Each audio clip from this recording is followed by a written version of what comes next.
Salahuddin Ayyubi का जन्म एक कुर्द परिवार में हुआ था। उनके पिता नजीमुद्दीन अय्यूब और चाचा शिरकुह दोनों सैन्य सेवाओं में थे।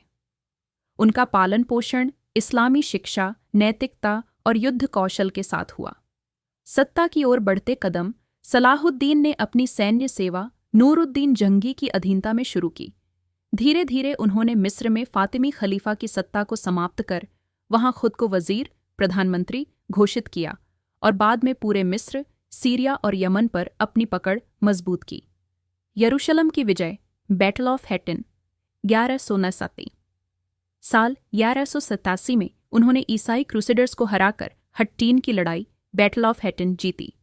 इसके बाद उन्होंने पवित्र नगर यरूशलेम को पुनः मुसलमानों के अधीन कर लिया। यह एक ऐतिहासिक जीत थी क्योंकि 88 वर्षों बाद यरूशलेम मुसलमानों के नियंत्रण में आया। सलाहुद्दीन की उदारता।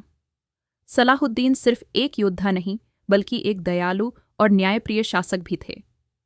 जब यरूशलेम जीता तब उन्होंने ईसाई नागरिकों को सुरक्षा दी और किसी पर अत्याचार नहीं किया। उन्होंने ईसाई कैदियों को रिहा भी किया और घायलों का इलाज करवाया।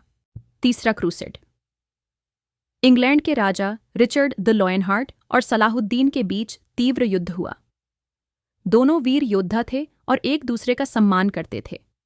हालांकि यरूशलेम पर फिर से कब्जा नहीं हो सका, लेकिन दोनों के बीच शांति समझौता हुआ जिसमें ईसाई तीर्थयात्रियों को यरूशलेम आने की इजाज़त दी गई। मृत्यु और विरासत। सलाहुद्दीन की मृत्यु 1153 में हो गई।